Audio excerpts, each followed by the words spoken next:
Hello guys, उम्मीद है आप लोग खैरियत से होंगे। अभी जो मैं वीडियो लेके आया हूँ बेसिकली है कि यूएन के अंदर भारत ने कुछ अपनी बातें दी हैं, कुछ कही हैं और कुछ ऐसा कहा है जिससे वो बहुत कंट्रोवर्शियल टाइप की एक सिचुएशन पैदा हो चुकी है। इससे पहले यूएन के अंदर मुझे याद पड़ा कि हमारे पाकिस्तान के एक भुट्टो साहब ने कुछ कहा था और उसके बाद जो उनका हशर हुआ वो सब जानते हैं। तो द थिंग इज कि ये अब जो है भारत ने ऐसा कदम उठाया है। भारत को उठाना भी चाहिए क्योंकि भारत माशाल्लाह बहुत पावरफुल और बहुत मुस्तहकम है इस वक्त। तो उसने जब यूएन के खिलाफ जो बोला है या जो यूएन के कहते हैं ना कि अगेंस्ट कुछ चीजों के ऊपर खड़ा हुआ है, तो ऐसी उसने हिम्मत जुटाई है। बेसिकली हिम्मत क्या जुटाना, अपने हक के लिए बोलना कोई बुरी बात नहीं है। तो उसके ऊपर क्या ये वीडियो बनी है पूरी, और वो हम देखना चाहेंगे कि ऐसा क्या हुआ है वहां पे। तो टाइटल नोट कीजिएगा। गुज़िश्ता रोज़ अक़वाम मुत्तहिदा का तख्ता उलट दिया गया, हंगामा बर्पा हो गया। तो ये जी चिल्स की जो है वीडियो है, आपको डिस्क्रिप्शन में मिल जाएगी। पहले देखते हैं इसको, उसके बाद इसके ऊपर थोड़ा रिएक्ट करते हैं। भारत की अध्यक्षता का था आखिरी दिन, भिड़ गया संयुक्त राष्ट्र संघ से, मची खलबली। अचानक से पूरे संयुक्त राष्ट्र संघ को उखाड़ फेंकना शुरू कर दिया। तो बांग्लादेश, यूएई, रूस, ऑस्ट्रिया भी आ गए साथ। भारत की स्थायी सदस्यता का कर दिया ऐलान। अध्यक्ष पद को छोड़ने से पहले संयुक्त राष्ट्र संघ को दी आखिरी चेतावनी। मान लो भारत की बात नहीं तो यूएन बस रह जाएगा महत्वहीन संस्था। संयुक्त राष्ट्र संघ के अस्तित्व पर मंडराया खतरा। G20 जगह लेने की कर रहा तैयारी। G20 का भारत बन चुका है अध्यक्ष। दोस्तों, यूनाइटेड नेशन में भारत की अध्यक्षता का कार्यकाल लगभग खत्म हो गया, लेकिन भारत के जाते जाते ऑस्ट्रिया, रूस, बांग्लादेश, मोरक्को, यूएई की ओर से भारत की स्थायी सदस्यता को लेकर बड़ा बयान आ गया, जिससे यूएन में खलबली मच गई।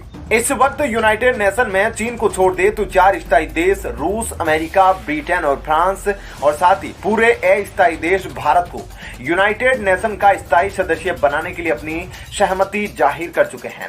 उधर जिस तरीके से हर रोज यूनाइटेड नेशन की रिफॉर्म को लेकर कोई ना कोई अपडेट आ रही है, उससे अब यह संकेत मिलने लगे हैं कि अब दोबारा भारत यूएन में लौटेगा, तब भारत को यूनाइटेड नेशन की स्थायी सदस्यता मिल जाएगी। लेकिन जाने से पहले भारत ने यूनाइटेड नेशन में जो बयान दिया है और जिस तरह से फटकार लगाई, उसे आसानी से यूएन भुला नहीं पाएगा। दुनिया ने पहले भारत का नाम तो सुना था, लेकिन अब भारत के अड़ियल रवैये को देख लिया है। भारत ने जो जो बातें यूएन को लेकर बोली है, ऐसे बयान देने की किसी भी देश में हिम्मत नहीं है। यूनाइटेड नेशन में आखिरी दिन जब भारत की शेरनी रुचिरा कंबोज ने दहाड़ना शुरू किया, तो यूनाइटेड नेशन में बैठे रूस, अमेरिका, फ्रांस, ब्रिटेन और चीन जैसे देशों को ऐसा लगा जैसे उनकी आवाजों को किसी ने खींच लिया हो और उनके मुंह से एक शब्द भी नहीं निकल रहा हो। दरअसल यूनाइटेड नेशन का गठन दुनिया भर में शांति कायम करने के उद्देश्यों से किया गया था, लेकिन यह जग जाहिर है कि इसमें शामिल स्थायी देश अपने वीटो का गलत इस्तेमाल करते हैं। द्वितीय विश्व युद्ध के बाद अब यूनाइटेड नेशन अस्तित्व में आया था। कहा जाने लगा कि अब दुनिया में कोई भी विवाद नहीं होगा और ना ही कोई युद्ध होगा, लेकिन रूस और यूक्रेन के बीच जो युद्ध चल रहा है, उससे बड़ा यूनाइटेड नेशन को और क्या प्रूफ चाहिए। उधर भारत अभी तक यूनाइटेड नेशन में एक अस्थायी सदस्य के रूप में शामिल था, जिसका कार्यकाल इसी दिसंबर महीने में समाप्त हो जाएगा। लेकिन जाते जाते भारत की यूनाइटेड नेशन में स्थायी सदस्य रुचिरा कंबोज ने स्थायी सदस्यता की मांग रखी थी। यूनाइटेड नेशन के मंच से अब भारत जा रहा है, लेकिन भारत ने पिछले 2 सालों में जो कुछ भी किया, उसको कभी भी यूनाइटेड नेशन भुला नहीं पाएगा। वहीं जब रुचिरा कंबोज आखिरी दिन यूनाइटेड नेशन के मंच से अध्यक्ष के रूप में बोल रही थी, तभी अचानक यूएई, बांग्लादेश, ऑस्ट्रिया, रूस और मोरक्को के प्रतिनिधि खड़े हुए और जमकर तालियां बजाने लगे, जिसको देखकर यूनाइटेड नेशन में बैठे सभी स्थायी और अस्थायी सदस्य हैरान हो गए। उनको कुछ समझ नहीं आया था। जब तक वे कुछ समझ पाते, तब तक रुचिरा कंबोज ने दहाड़ना शुरू कर दिया।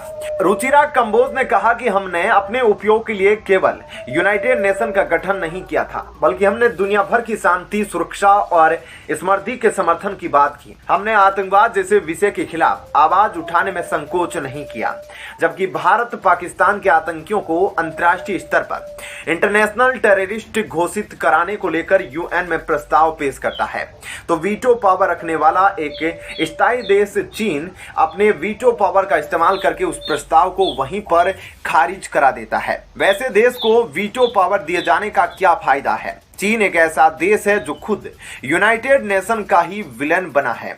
दरअसल रुचिरा कंबोज जब अपने 2 साल के कार्यकाल की उपलब्धियों को बता रही थी, उन्होंने जब बताया कि भारत कभी भी दुनिया के हित में कार्य करने से पीछे नहीं हटा, तभी दुनिया के कई देशों ने भारत को खड़े होकर अभिवादन किया। दोस्तों आइए आपको बताते हैं कौन से देश ने भारत को लेकर यूनाइटेड नेशन में क्या कुछ बोला है।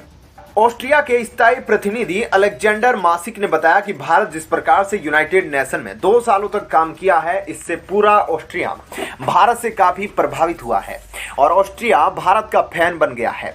ऑस्ट्रिया के बाद रूस के सचिव ने भी भारत की जमकर तारीफ की, बताया कि भारत ने जो कुछ भी किया इससे कोई और देश नहीं कर सकता। वहीं हमारा पड़ोसी देश बांग्लादेश का स्थायी प्रतिनिधि अब्दुल ने कहा कि इस पूरे महीने में जिस तरीके से भारत के पक्ष और दुनिया की चिंताओं को भारत की रुचिरा कंबोज ने यूनाइटेड नेशन में रखा, उसके लिए मैं रुचिरा को धन्यवाद देता हूं। इन देशों के अलावा संयुक्त अरब अमीरात के स्थायी प्रतिनिधि मोहम्मद अबू साहब ने भारत की आतंकवाद को लेकर तीखे अंदाज का जमकर समर्थन किया। दोस्तों यह थी इस वीडियो की पहली खबर। अब आइए आपको एक और महत्वपूर्ण खबर के बारे में बताते हैं। दरअसल चीन से बढ़ते तनाव के बीच भारत की ओर से एलएसी सीमा पर एक खतरनाक हथियार की तैनाती की तैयारी की गई है। जिस तरीके से हर रोज भारत की ओर से सीमा पर खतरनाक हथियारों की सप्लाई की जा रही है, उसको देखकर लग रहा है कि भारत और चीन के बीच तनाव काफी बढ़ चुका है, पर यह तनाव युद्ध में बदल सकता है। दोस्तों चीन के खिलाफ भारत अपनी अंतिम तैयारी में जुटा हुआ है। चीनी झड़प के बाद भारत की ओर से एलएसी बॉर्डर पर अलग अलग हथियारों की तैनाती की जा रही है। इस कड़ी में भारत की ओर से पहली बार टैक्टिकल मिसाइल को लद्दाख भेजा जा रहा है। दरअसल भारत की ओर से 150 से 500 किलोमीटर के एरिया में बेहद सटीकता से टारगेट पर निशाना लगाने के लिए प्रलय मिसाइल की तैनाती की जा रही है। इसी कड़ी में भारत की ओर से पहली बार टैक्टिकल मिसाइल को लद्दाख भेजा जा रहा है। दरअसल भारत की ओर से 150 से 500 किलोमीटर के एरिया में बेहद सटीकता से टारगेट पर निशाना लगाने के लिए प्रलय मिसाइल की तैनाती की जा रही है, जिसका पिछले साल दिसंबर में ही सफल परीक्षण किया गया था। परीक्षण के दौरान इस मिसाइल ने दिखा दिया था कि युद्ध की स्थिति में यह महत्वपूर्ण भूमिका निभाने वाली है और तभी से इस मिसाइल को शामिल किए जाने की कवायद जारी थी। इस मिसाइल की सबसे बड़ी खासियत यह है कि यह रात में भी बेहद सटीकता से निशाना लगाने की काबिलियत रखती है। आपको बता दें कि जमीन से जमीन में मार करने वाली इस मिसाइल के निर्माण की प्रक्रिया 2015 में शुरू हुई थी। इस मिसाइल को बनाने वाले ऑर्गेनाइजेशन डीआरडीओ ने इसकी स्पीड को लेकर अभी कोई खुलासा नहीं किया है। माना जा रहा है कि इसकी स्पीड शॉर्ट रेंज वाली बैलिस्टिक मिसाइलों की तुलना में काफी ज्यादा होने वाली है। वहीं चीन ने पहले भी सीमा पर टैक्टिकल मिसाइल तैनात कर रखे हैं, जिसे डोंगफेंग के नाम से जाना जाता है। चीन के पास 12 डोंगफेंग मिसाइलें हैं।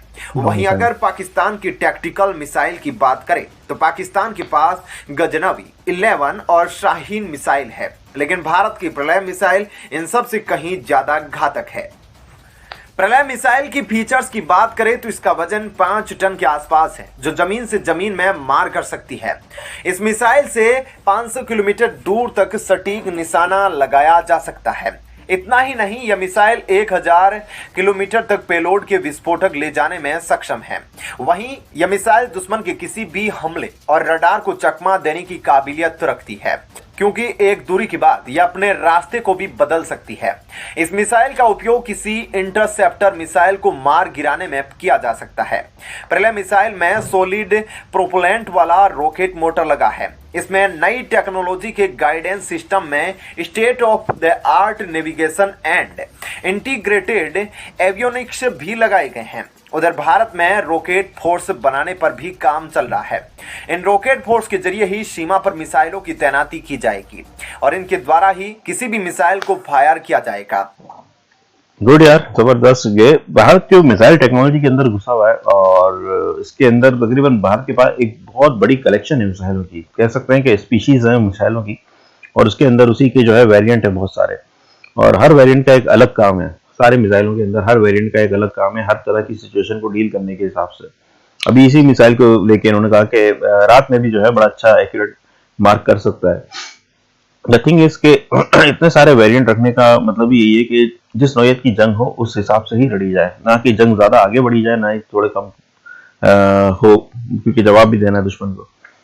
वरना अगर जंग को उसके लिमिटेशन के हिसाब से, कहते हैं ना कि जंग मोहब्बत और जंग में सब जायज है, लेकिन अगर उसको लिमिटेशन के हिसाब से नहीं रखा गया, उससे आगे बढ़ा गया, तो फिर तो हमारे पास तो केमिकल वेपन्स भी हैं, बायोलॉजिकल वेपन्स भी हैं। वो एक बार फायर कर देंगे तो सब गेम सारा चौपट दूसरा ही हो जाएगा, दूसरा ही रुख अख्तियार कर चुकेगा और दुनिया फिर नहीं बचेगी। एटम बम भी तकरीबन सभी के पास है, न्यूक भी सभी के पास है। तो थिंग इसके उसको एक खास लिमिट के अंदर उसको लड़ना, उसको कन्फ्रंट करना और फिर अपना छोटा सा हिस्सा वापस ले लेना, या फिर अगर रिट्रीट कर रहा है तो थोड़ा सा रिट्रीट कर देना। तो ये इस वक्त जो है मेन टारगेट होता है किसी भी झड़प का। बेसिकली जंग नहीं कहलाती, झड़प कहलाती है। जंग इसको कह सकते हैं जो कि यूक्रेन और रशिया के दरमियान हो रही है, और ये भी एक तरह से अगर आप गौर करें तो उस लेवल की जंग नहीं है। बीच में एक आया था रूमर के पुतिन ने जो है वो केमिकल वेपन्स फायर किए वहां पे, या बायोलॉजिकल वेपन्स भी फायर किए। तो ये एक रूमर था, इसके बारे में अभी तक पूरी तरह से कंफर्मेशन नहीं है, क्योंकि एक बार अगर इस तरह की जंग कहते हैं ना कि सूरत हाल तैयार कर लेती है तो उसके बाद विन विन सिचुएशन होती है दूसरी पार्टी के लिए। तो ये सिचुएशन बड़ी खतरनाक होती है, और अल्लाह ना करे कि इस वक्त इस तरफ हमारा रुझान हो, क्योंकि फिर मैसिव डिस्ट्रक्शन लेके आ सकता है। बहुत अच्छी वीडियो थी, इन्होंने दो चीजें एक साथ कवर की इसके अंदर। इनको लाइक एंड सब्सक्राइब जरूर कीजिएगा, और हो सके तो हमारे चैनल को भी लाइक एंड सब्सक्राइब जरूर कर दिएगा। मिलते हैं नेक्स्ट वीडियो में, अपना ख्याल रखिएगा।